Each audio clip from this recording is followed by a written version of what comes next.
And welcome in to another episode of the WestsLife Podcast. I'm your host, Josh Barnett. We are brought to you by Holman Barnes Group, which includes West Ashfield, the best place to watch. Well, there's no game this weekend, but there is Origin next Wednesday. And then when the boys take on Canberra Raiders on Friday week as well, watching on the big screen, have a feed in the either the Chinese restaurant or in the Garden Lounge.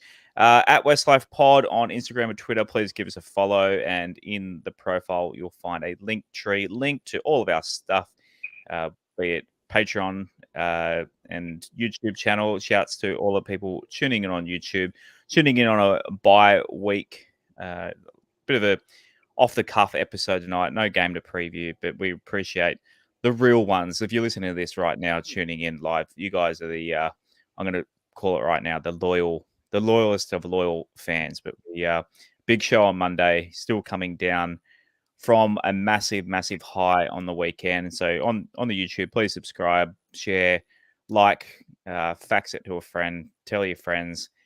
A man with many friends, Mr. Bashara, coming in from the Red Room tonight. How are you coming? Now we're, I guess it was 48 hours, so 96-ish hours since Saturday full time. How's the Bashara household now? Yeah, good evening, gents. Hello, listeners. I'm still on that cloud nine that you're talking about, mate. It's just a really good feeling to be a Tiger at the moment. I know we've only won 3 games, but I'm trying to look at it that we've won 3 out of our last 4 and we're on the up. Haven't rewatched the game yet. I'm going to have a little bit of time over the next couple of days to watch it and rewatch it and rewatch it again. So looking forward to that. But yeah, it's a pity we got the week off because we had a bit of momentum coming into this week. But I'm sure the boys will be enjoying their week and you know, we're going to have a big crowd out at Campbelltown next week, hopefully. Absolutely. And one man who would definitely be in his seat high in the stand at Campbelltown Stadium.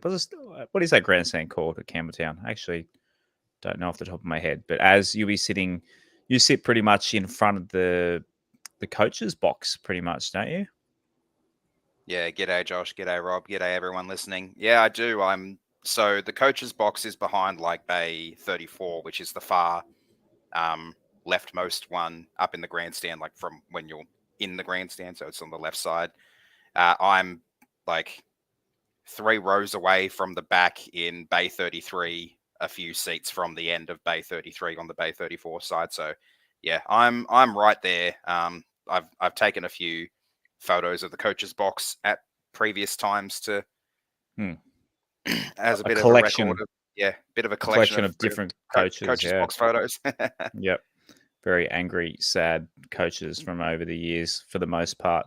I guess when we beat one Campbelltown win that comes to mind, when we beat the Knights and got the other team's coach fired. That was a good night, at least. But as I mentioned at the top of the show, we are sponsored by West Ashfield. And be sure to, if you can't make it to the ground next week, catch all the action on the large screen in the sports bar and lounge from the home of West Tigers at West Ashfield.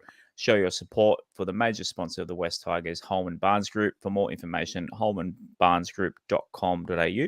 Holman Barnes Group, bringing people together. Maybe Alex Twal, like in the photo here, maybe we'll be serving beers this weekend. Be good if he would serve up a few meat pies, but who knows? His time is coming. He's coming for Twelly. Well, my screen's not moving. Oh, my computer has frozen.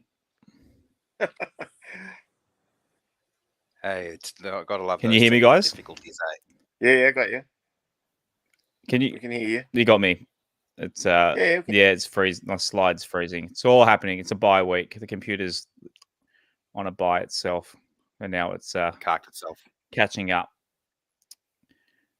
First part of the news, Joffa. So you probably have heard Joe Ofahengaue is off. Well, he's already literally at the Parramatta Eels. There was a photo in our Discord someone posted today of him training in the blue and gold, and it just didn't look right. Joffa was one of our favourites for sure on this show, and I think most people in the fan base are pretty sad to see him go. But yeah, Rob, we talked about it a bit on Monday night. I am still wondering why. What's the reason behind this? Yeah, it's a tough one. I guess this didn't happen overnight. It's probably been in the works for a few weeks now. To be fair, we hadn't won a game 4 weeks ago. So it seems like, the planning has been for next year and incoming years, where really our season wasn't quite as dead and buried as we thought.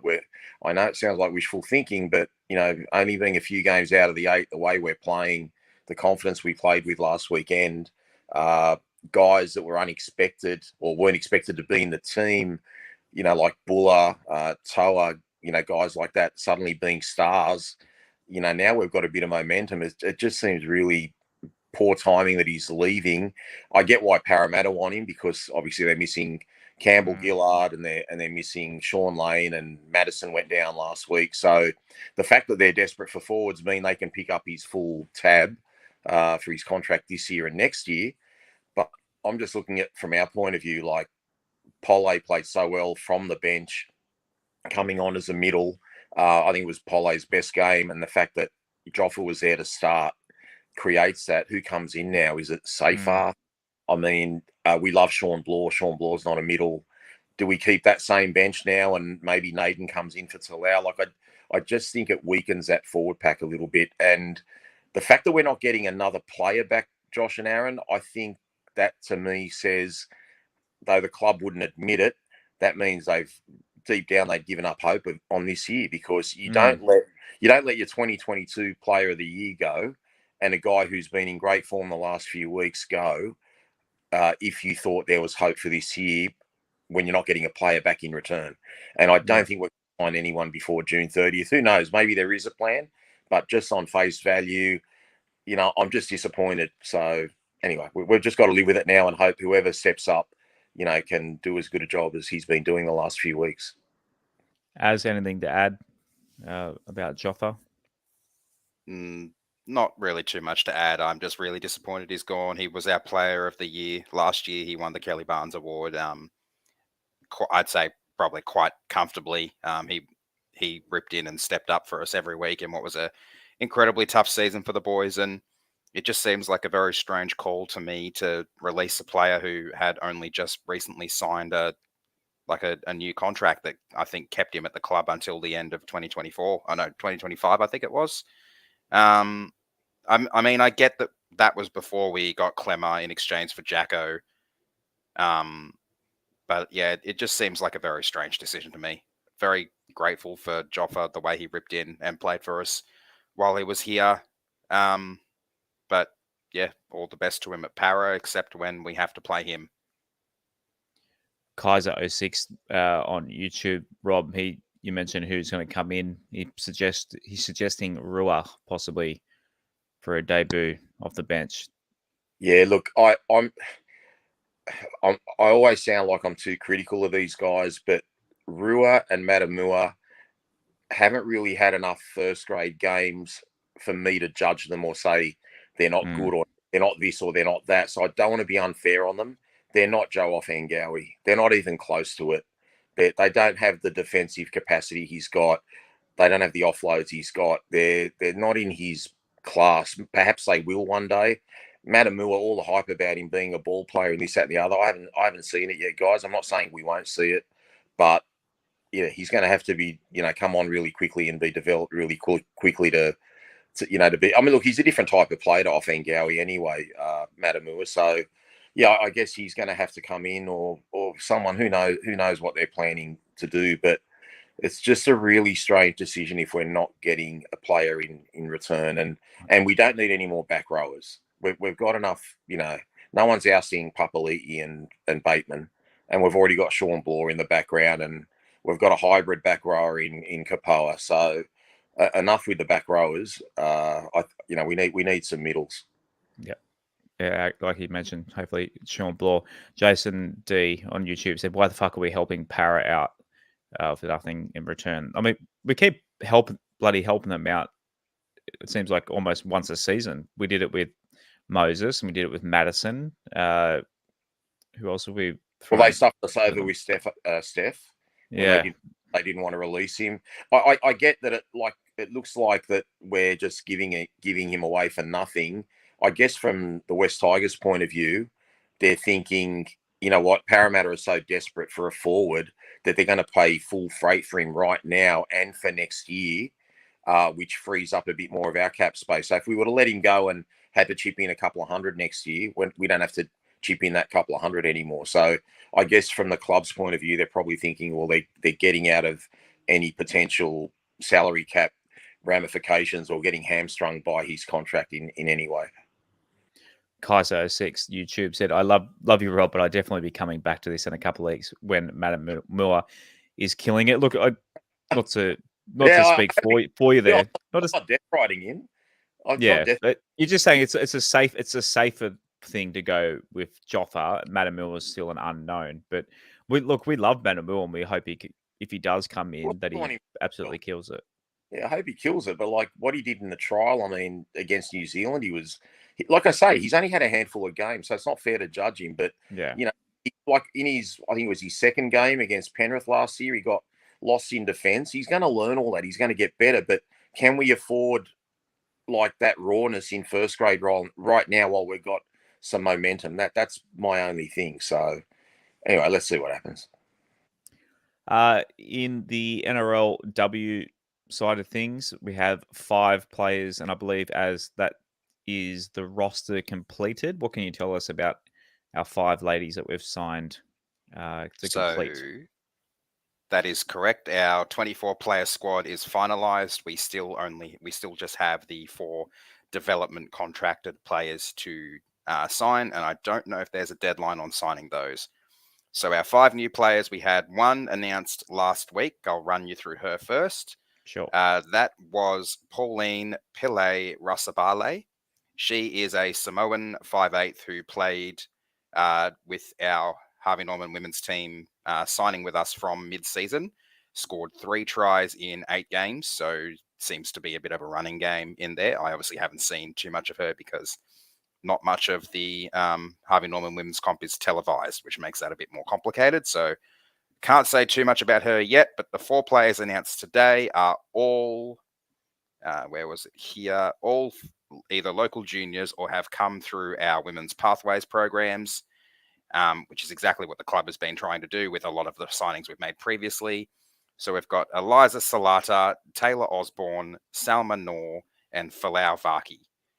The only one of these girls I know a little bit about, unfortunately, is Taylor Osborne. She has been with our Harvey Norman women's team since the inception of that back in 2019, I believe it was. I believe she was a part of our winning squad last year for that competition. So it's excellent that she's signed on.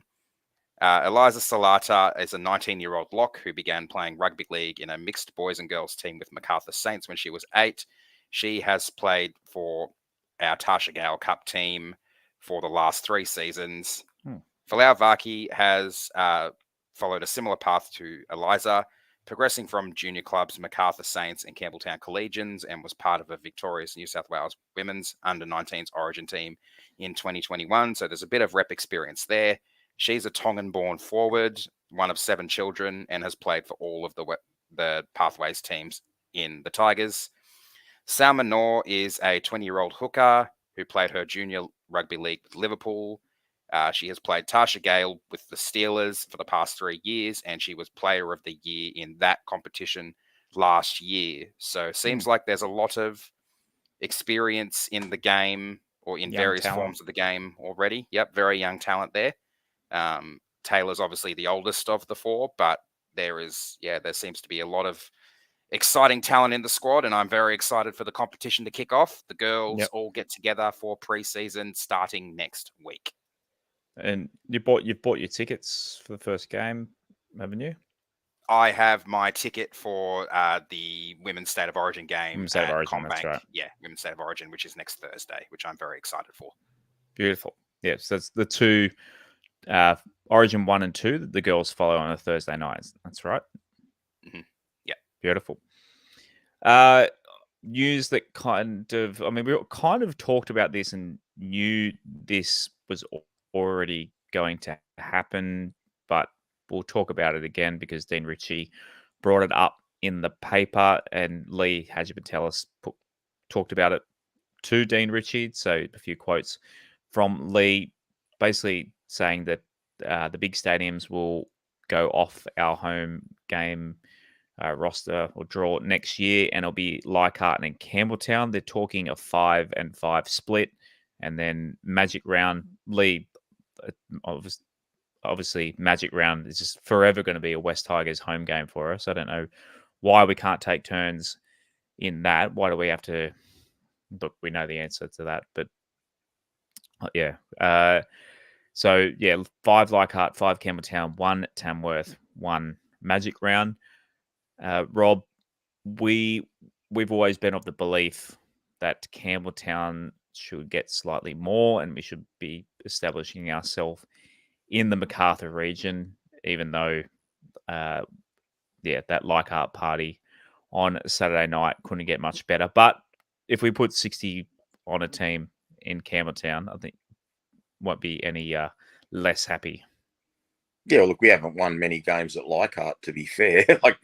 Yeah, true. Look, it's a step in the right direction. We've always said a few more at Campbelltown than Leichhardt, but I will happily take 5-5 right now, given where we were a few years ago, given where we were in terms of the bigger stadiums. Back in the days when I was on talking terms with Justin Pascoe, he basically said to me, look, Rob, he goes, we're better off as a club, being at a bigger stadium with, hardly anyone there than at Leichhardt Oval with a packed crowd, because we make more money out of it. So I get. Is that actually what he said?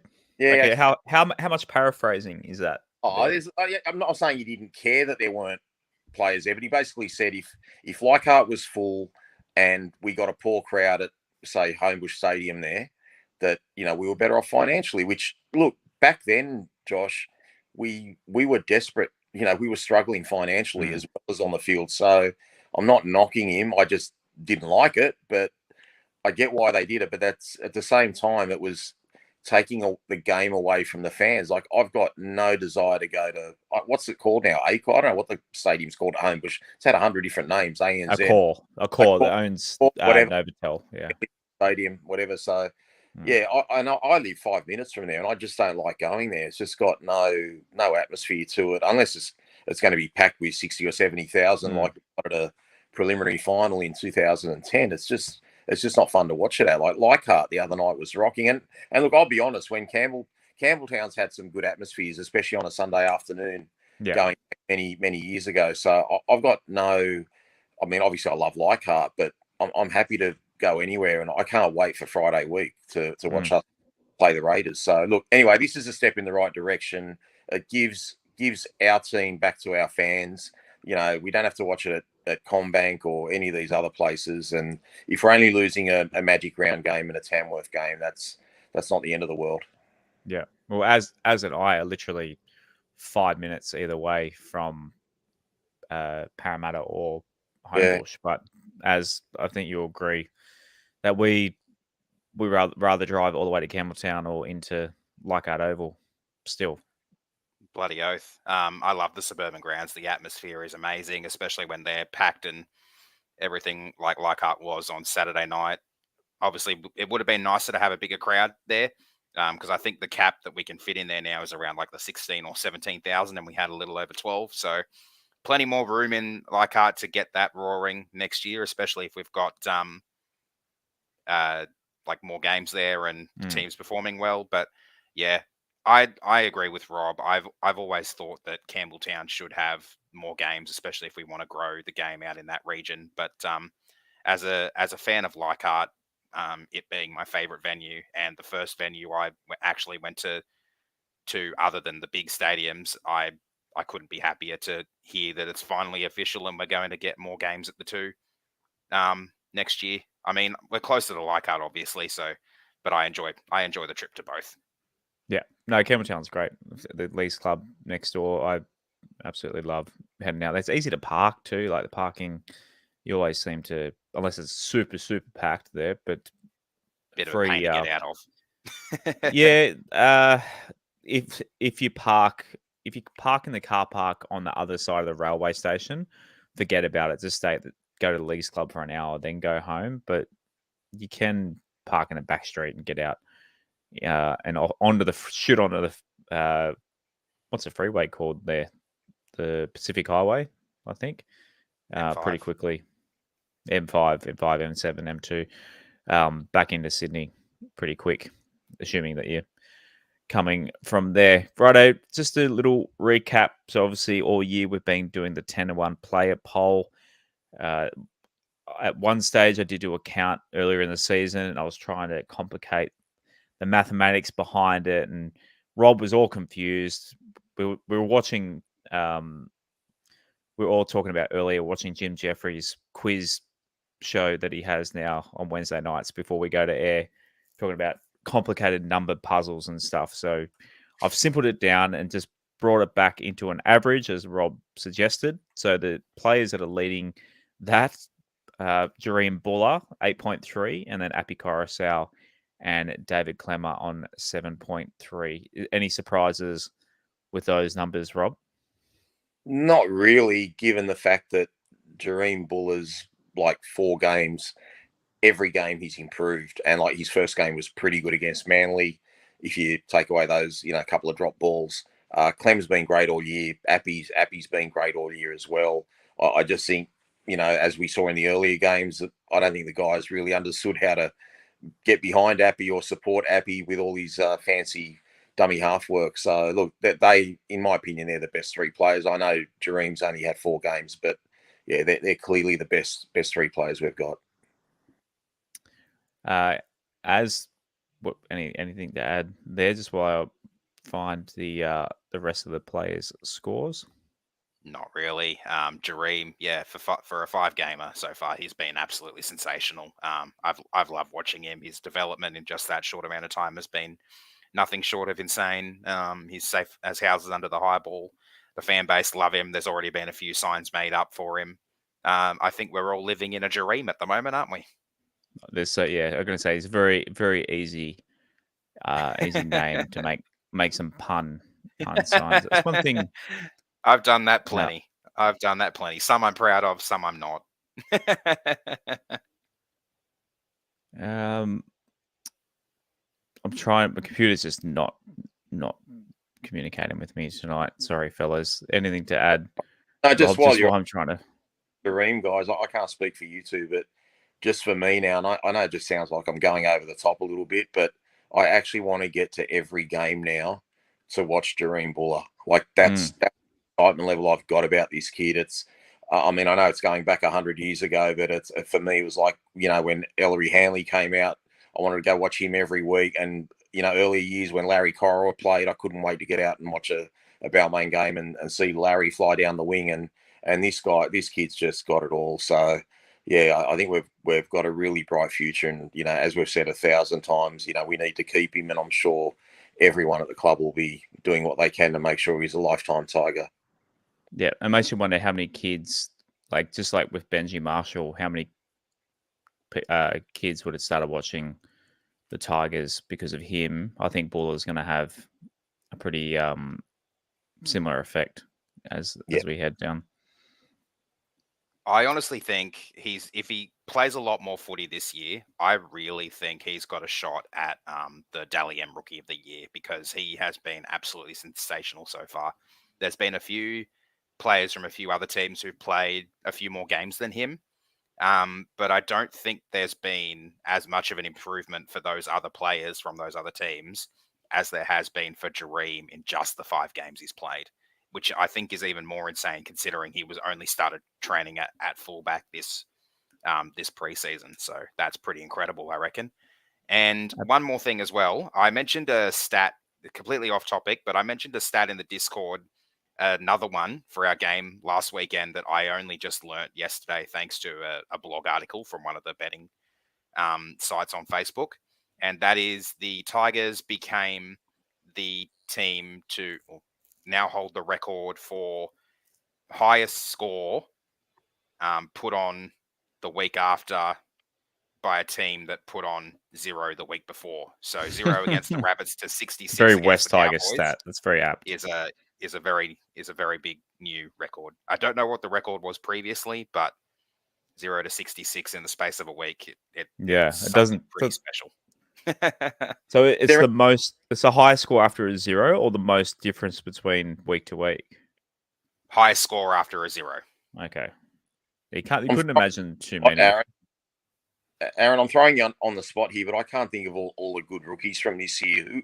Who in your opinion, like, just refresh my memory? I can't even think of any great rookies. I know probably Katoa from the Dolphins, but I really don't. I can't think of any off the top of my head. Like, I reckon if Jareem plays the way he's playing, he will get that rookie of the year. That, like you're saying, I can't see anyone else that's had that impact. Like, we wouldn't have beaten Penrith without Jareem. We wouldn't have beaten St. George without Jareem.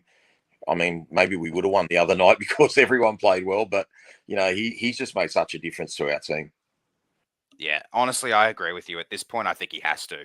I can't. I had a few rookies from other teams who played so far this year off the top of my head. Clarkey on his Facebook page, he posts a weekly thing where he talks about the best game, best rookie of the week, and other stuff like that. And there's a few that have popped up in there as well, but I can't remember the names off the top of my head. They've slipped my mind. But honestly, Jareem, yeah, he has to be right up there. He can't not be. Already. They should start engraving it now, I reckon. Yeah.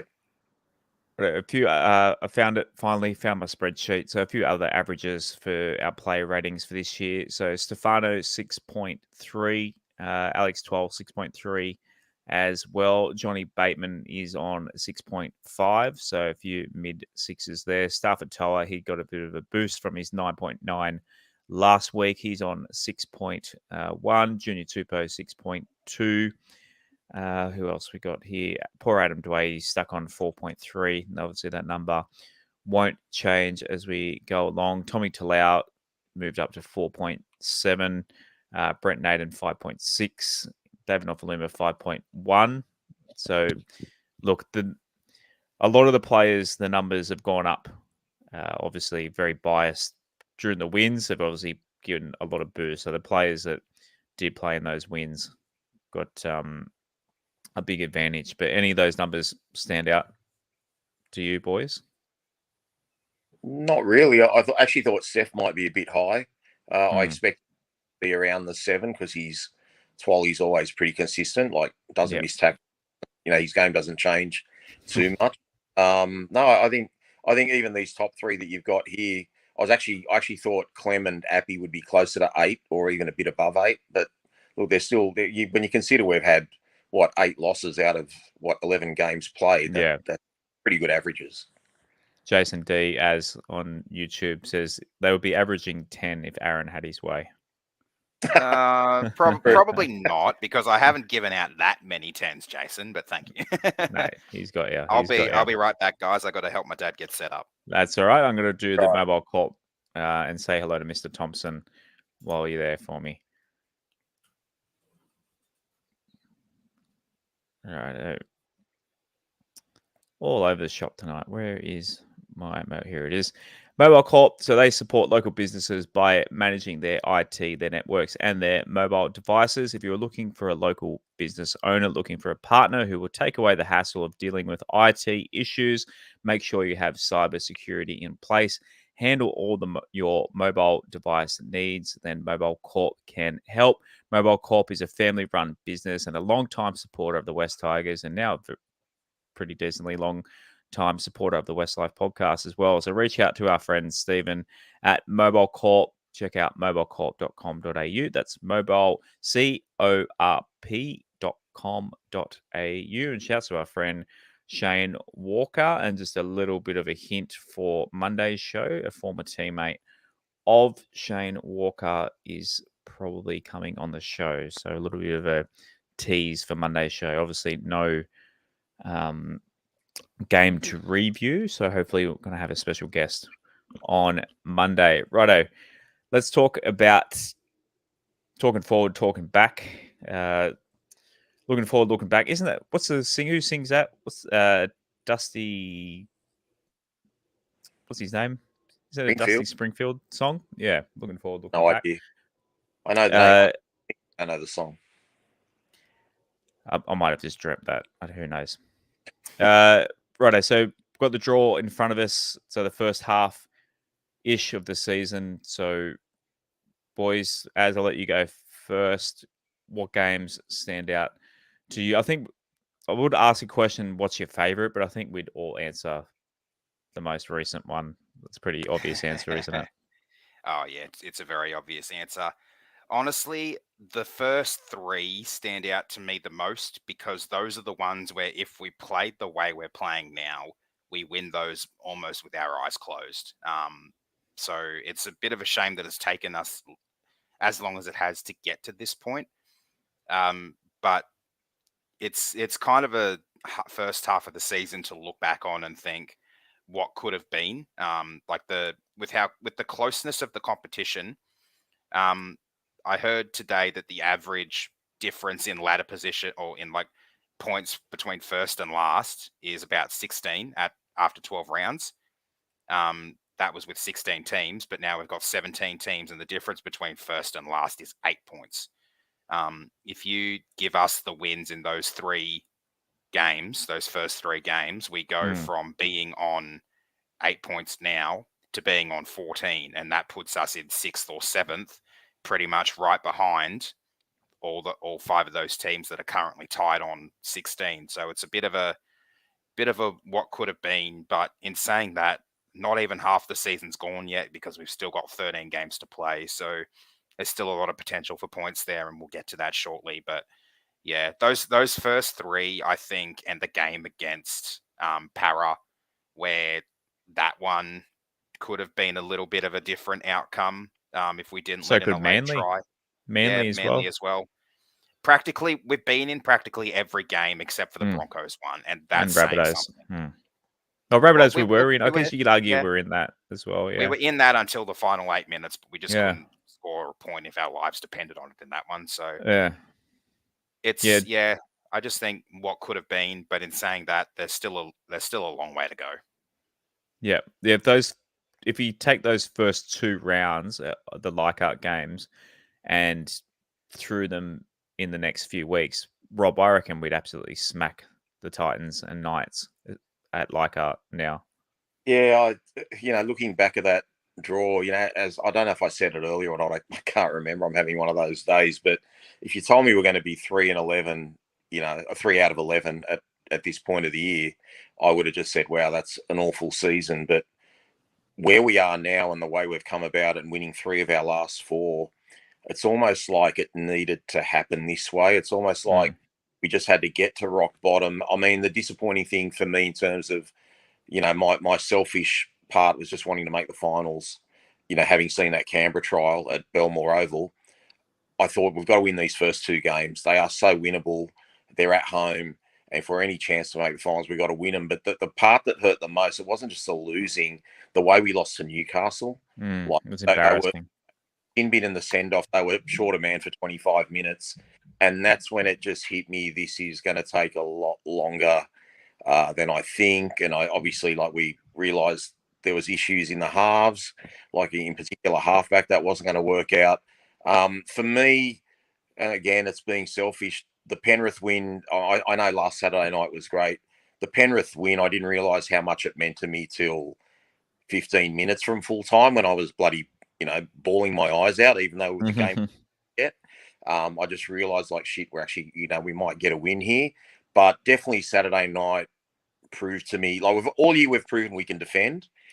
And we're not going to score 66 points every week. But I was really worried, how the hell are we going to score a point, period, after the way we played against South, after the way we kind of shut up shop against St. George for the last 3 quarters of a game. Now I've just got so much excitement. I do not care who we play the rest of the year. Even if we don't win the games, I know we can beat every team left in the comp. I'm not even the flashier teams like Cronulla. I just think they're soft up the middle. I think we could just smash them in the forwards anyway. Cronulla are really good playing downhill. they've given up a couple of big leads this year. So even the star-studded teams like them, and we've obviously beaten Penrith already, and we were down 8-0 to South for close to 70 minutes. So I'm really excited about the rest of the year. But to do what all the players say every week, all I'm focused on is Canberra. I just want Canberra. Yeah, one game at a time. One game at a time, because every week is a grand final. But if we get through Canberra and then knock off, like keep David Fafita under control and knock off the Gold Coast, I reckon we'll be at the worst 2 wins out of the 8 by then. And then the players are thinking this is really achievable, because, then we're like 5 wins out of 13, and it's not so bad. It's 5 wins, 8 losses. You're 3 games away from 50-50. So, look, I might be just getting ahead of myself, but I'm just so excited that we've got it. We've got it right on both ends of the ball now. We've been defending well all year, but the attack's starting to come together. And I always said, if the attack comes together, God help the rest of the comp. And I just can't wait for Friday week. Yeah, let's go through quickly through the end of the draw. Just quickly, you guys tell me, just say if you reckon it's winnable or not for us. So obviously you mentioned next Friday night, Canberra at Campbelltown. Yeah, winnable. Up on the but goal. Origin players will maybe back up, maybe not. Well, I don't. That'll only be. Oh, so sorry, Josh. Just before we go through the rest of them, I'll say the rounds affected by Origin. So the ones where Origin players won't be available are rounds. So this round 13, 16, and 19. Okay. The ones where they back up or maybe not back up are 14, 17, and 20. 17, we've got the bye. Okay, we'll go through and just mention those as we go along. So the Storm, you're saying round 16 against the Storm is an Origin week? Yes, so Origin players will not be available. So the Storm will be without a couple. Obviously. Without Munster. So no Appy, no Munster, no Harry Grant. So bye after that. It's crazy. We've got 3 buys already by then. Up in Townsville on a Saturday night, would the Cowboys be looking for revenge against us? But coming fresh off the bye, bit of nice warm weather to throw the ball around with this new found attack. I think that's winnable. Very, very winnable. We beat them. We should have beaten them last year on the back of losses in a row.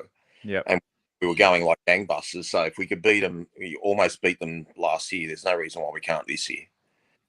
Sharkies at Combank, you reckon winnable? You already mentioned that one, Rob. I think every game's winnable. I don't feel like we've got a pack that doesn't get run over anymore. Our right edge is pretty tight. It's just that left edge. That left edge has to be a bit better, and hopefully NATO will fix that up when he gets named next week, hopefully. Knights up in Newcastle on a Friday night. I think it's pretty winnable. Yeah, very.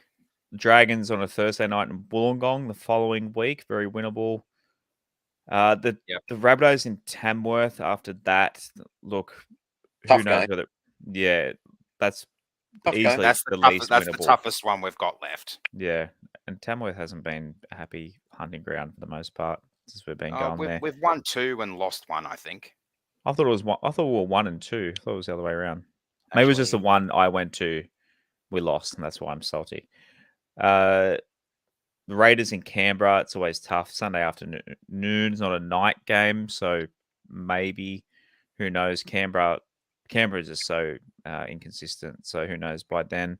The Warriors at home in Hamilton, New Zealand. That one. So that could be costly. That really could be costly. Price that could be huge. Yeah, I know. That's just anyway.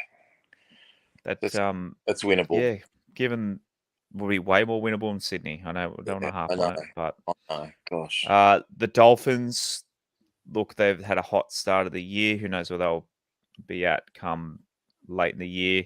The Chooks, I mean, I'll be the Chooks by the time we play them. We'd love to play them at the moment, but it'll be by the time we're playing, they'll be hot shit by then, and probably get a win over it. It's just a curse when we play the Roosters, and then pretty hard game to finish Manly at Brookvale. Look, if we're in finals contention, that last game at Brookvale, Friday night, 6 o'clock, I could see a lot of West Tigers fans packing on the hill at Brookie, Fibros v Silvertails. So let's put it out there, guys. How many wins do you reckon in his last run out of 13 games? Well, 10. I did the. You go, Rob. You said 10, yeah. I was just going to say 10 is probably like peak amount of games we can win, but between 8 and 10. I did the ladder predictor after we finished the show on Monday night, and so I went through the rest of the season. I ended up having us finishing with a 12-12 record, which means I think we lose 4 of our games.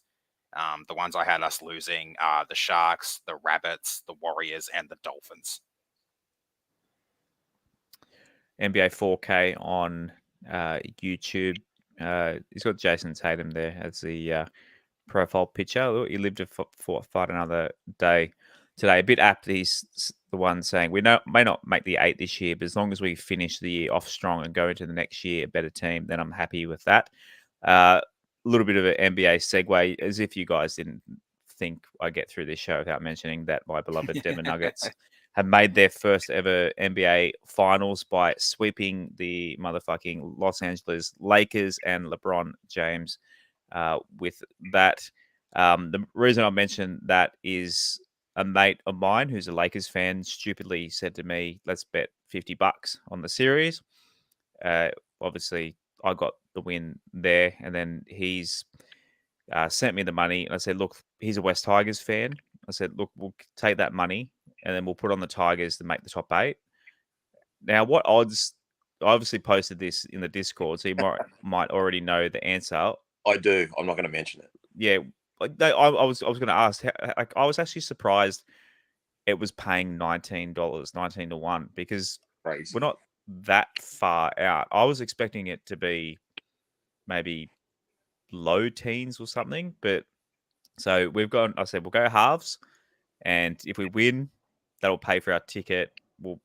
Or whatever, and we'll have a night out. The Tigers' first semi-final game. So, in saying all that, I really want. Obviously, I want us to break the money. Winning aside, like I'd pay to see the West Tigers break this fucking playoff drought that we're in at the moment. But just a fun little extra on top of it there. So my Lakers crying mate and I have a bet running on that. So come on, Tigers, get us a win. Just imagine. Could you just imagine the West Tigers make a semi-final? Like we could be playing. I mean, what bottom half? Or sorry, top half of the bottom 4. I mean, it could be really anyone at this stage of the comp. But if it's in Melbourne, like West Tigers fans flying down to Melbourne, like wherever it is, I can just see West Tigers fans packing out whatever stadium it's in. It just would be unreal. And even if they lost that game, just to get that monkey off our back and make the finals. Should I run you through the top 8 of my ladder predictor? Sure. What have you got as? And we'll clip it and then see if you're as drastically wrong I am. How drastically wrong I'm going to turn out to be. So I've got my top 4 is the Panthers, Rabbits, Sharks, and Dolphins. Wow. 5 to 8, I've got the Storm, Broncos, Eels, and Tigers. And so I'll tell you what, though. They're playing in Melbourne. I was actually right there. I predicted it. Well, I didn't actually go through winning margins. I just left it as the default by 12 points. But so what it's got there is the Dolphins finishing with a for and against of 109 and the Storm finishing with a for and against of 108. So just by those defaults, it's Dolphins and Storm separated by 1 point. If the Dolphins could be host a finals game, do they play it at Suncorp? Yeah, I'd say they probably would. Or they'd be able to if it's round 1. They'd be able to do it at Redcliffe, because they're only allowed to do suburban grounds for, or smaller stadiums for that first week. But after that, it would have to be at Suncorp. Look, if we make the 8, would obviously be pretty in hot form, and we're full on dreaming here. But if we played the Dolphins at Suncorp in the top 8, I reckon I'd give us a good shot at that. If Aaron's got the Dolphins coming in the top 4, we can make the top 8.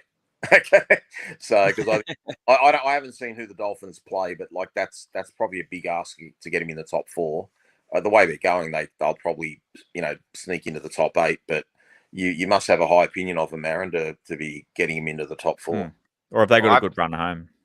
They've got a fairly good run home, basically. So I've got the Panthers and the Rabbits both finishing 19 wins, the Sharks at 18, Dolphins and Storm at 17, Broncos on 16, Eels 13, Tigers and Raiders are both 12-12, and that's 8th and 9th. So I think the Roosters will still come good against in the middle there. But I've got the Roosters finishing with 10 wins and 14 losses. Yeah, I reckon that's maybe wishful thinking too. Righto, lower grades for this weekend. So our other grades are playing this weekend down in Wollongong. New South Wales Cup is at 1 p.m. Dane Laurie's been named at fullback. Did my audio drop out then, or did we lose Rob? I think we might have lost Rob. We lost Rob. He was having battery. We're on fire tonight. Rua is named at 9. Tuki Simpkin, Brandon Tumeth. So Matamua at lock.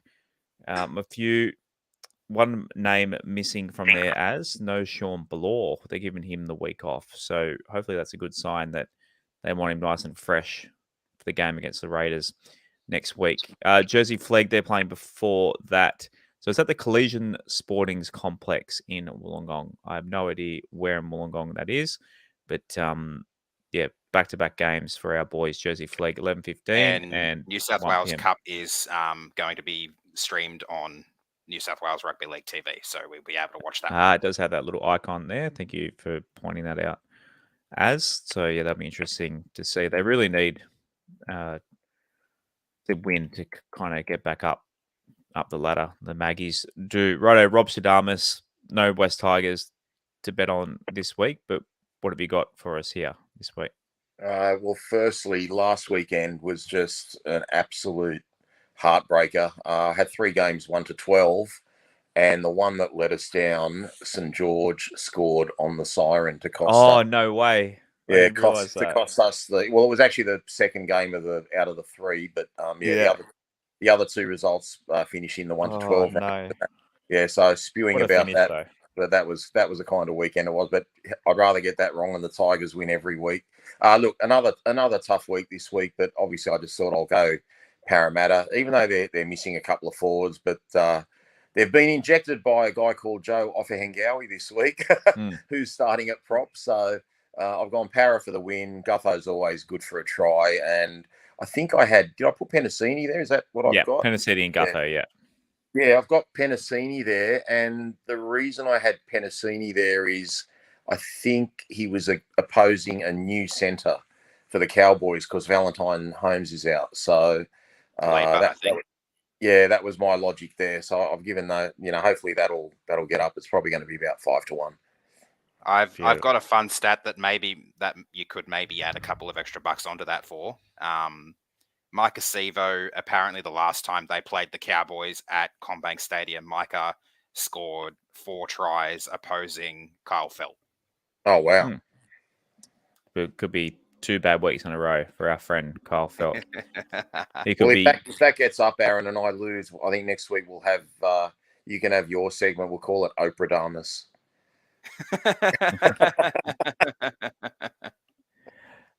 Tips for this week, only 5 games to tip. We've gone all 5 home games. Spoiler alert. Let's see, what are we on? I'm on 68. The shocker, I only had 4 out of 8. I've dropped down to 49th out of 400,000 on the ESPN app now. So I had a bit of a shocker. We're all going the Dolphins first week against the Dragons up in KO Stadium. That's Redcliffe, isn't it? Yeah. The Dragons.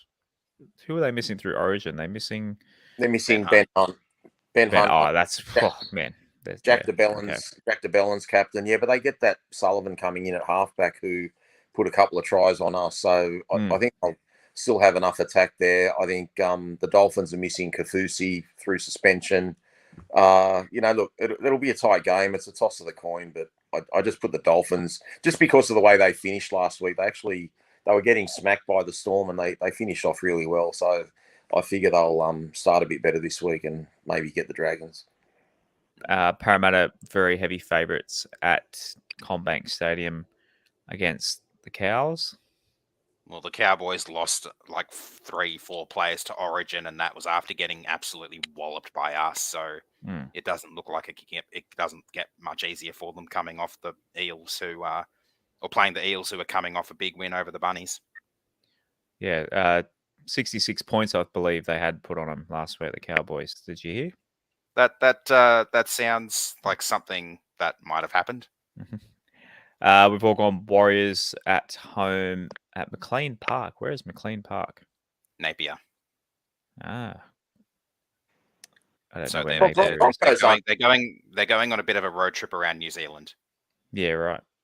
Broncos are only missing Payne Haas, aren't they? And the fullback Reece Walsh. Like they've still got a pretty decent team. So probably Carrigan as well, wouldn't they? They're missing 5. They've got Adam Reynolds back, but they're missing 5. Let me just pull it up really quickly for you. So it's Carrigan, Haas, Walsh, Cobbo, and Flegler. Oh wow! Okay, that's why I've gone the Warriors. Yeah. Fair enough. But that'll still be tight. It won't be a pushover. Yeah, it's pretty funny. The Broncos, Brisbane, they send them to New Zealand, and half their teammates are going to Adelaide for Origin. At a core stadium on Saturday night, the Rabbitohs over the Raiders, but the Bunnies obviously missing Latrell. They did get to keep Cook because Appy got picked. Any other players missing from this one? Cameron Murray. Oh, Cam Murray. Yeah, that's a big. What's a big one? Jai Arrow, did he get selected for? Yeah, Queensland? he did. I think he did. Yeah, he's on the bench. So they're missing a few to Origin there, but for me, Cook is going to want to prove a point that he should have been selected. So I think he's going to have an absolutely massive game. But in saying that, the Raiders are coming off a loss to Manly, and I think they're going to be ready to try and exact some revenge this week. To me, this one's the biggest coin flip.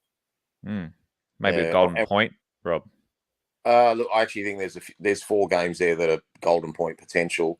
I'll be cheering South heavily because Canberra are one of those teams like the Warriors. They're going to be. I know we're a long way back, guys, but they're the teams that are fighting out those low positions in the final. So we really need Canberra to lose, and we get the bye this week, and then beat Canberra next week, and we've gained another 4 points on them. So you lost me when you said cheer for the Rabbitohs, but. Yeah, I'm cheering everyone I'm cheering. It's Tigers related, so we need to win. All right, I won't say cheer. I'll be satisfied with the Rabbitohs win.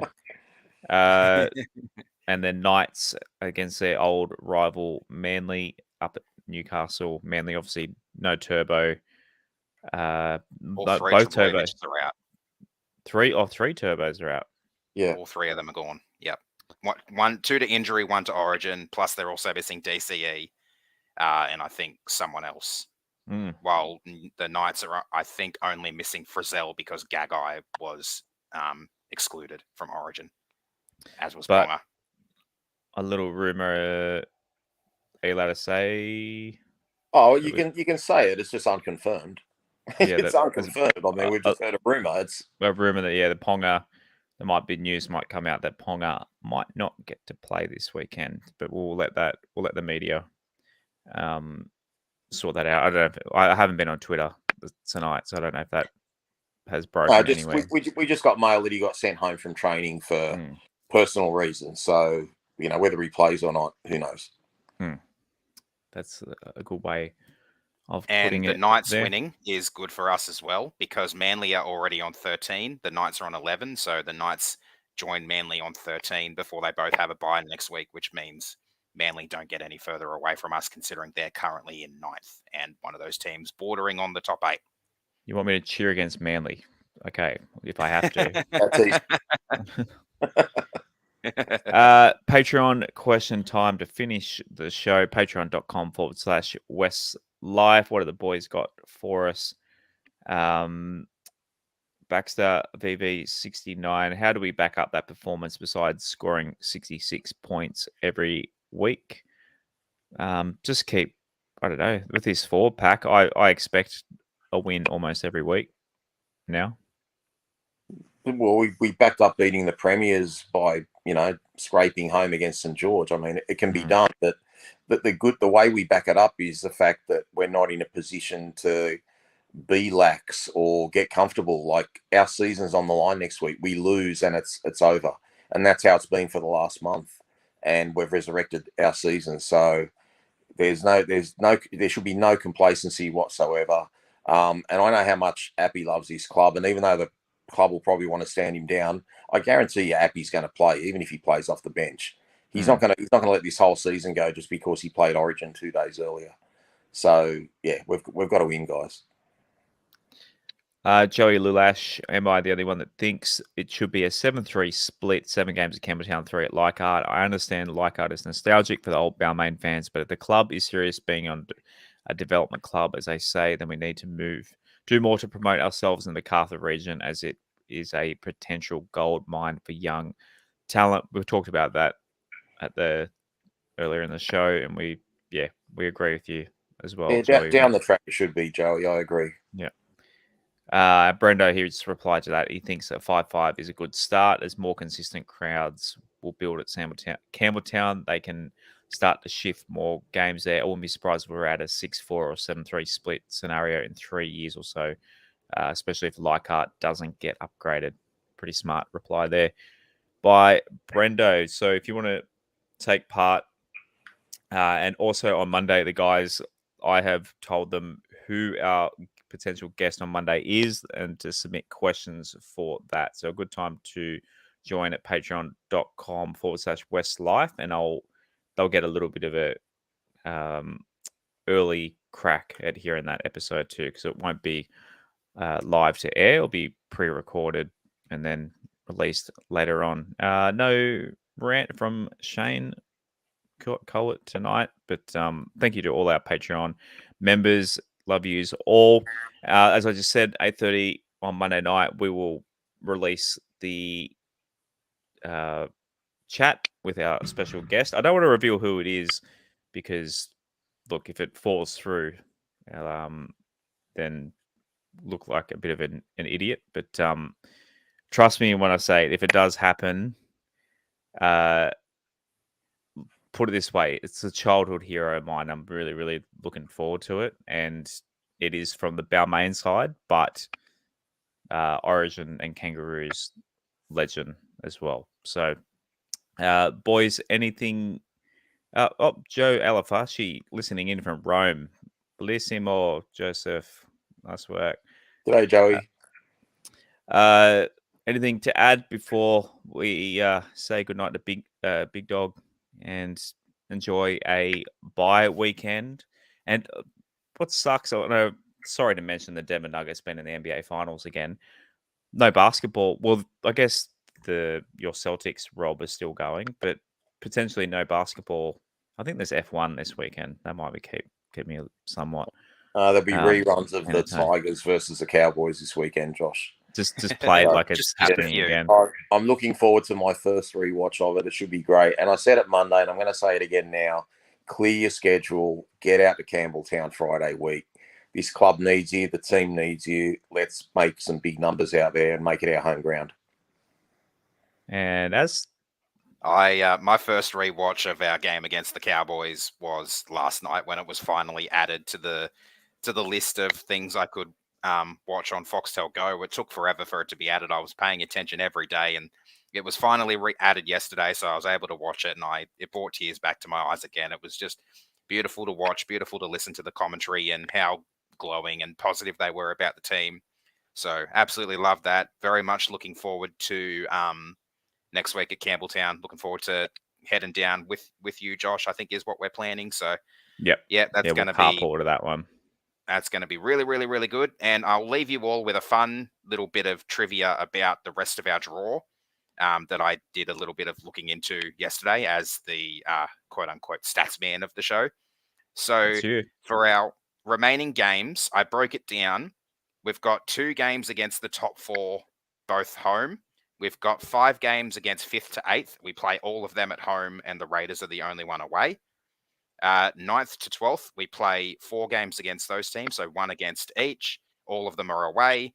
And we've got 2 games against the bottom 5 teams, both away as well. So kind of interesting that we have home games against all of the remaining better teams in the comp as it stands currently, and away games against all of the ones outside the 8. So I thought that was a fun little bit of trivia, and I'm rolling with that. I guess, those road games, playing against the teams that we're fighting against, will be the really important ones. So time will tell. Games. Bring it on.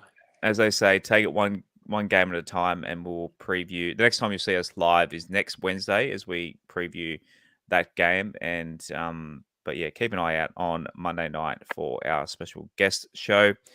As always, boys, go the Tigers. Go the Tigers. Go the Tigers. Thanks for listening to another episode of the WestsLife Podcast. Please follow us at WestsLife Pod on Instagram and Twitter, and facebook.com/WestsLifePod. You can also support and take part in the show at patreon.com/WestsLife, and give us a subscribe on YouTube and turn notifications on. We'll see you again next time on another episode of the WestsLife Podcast.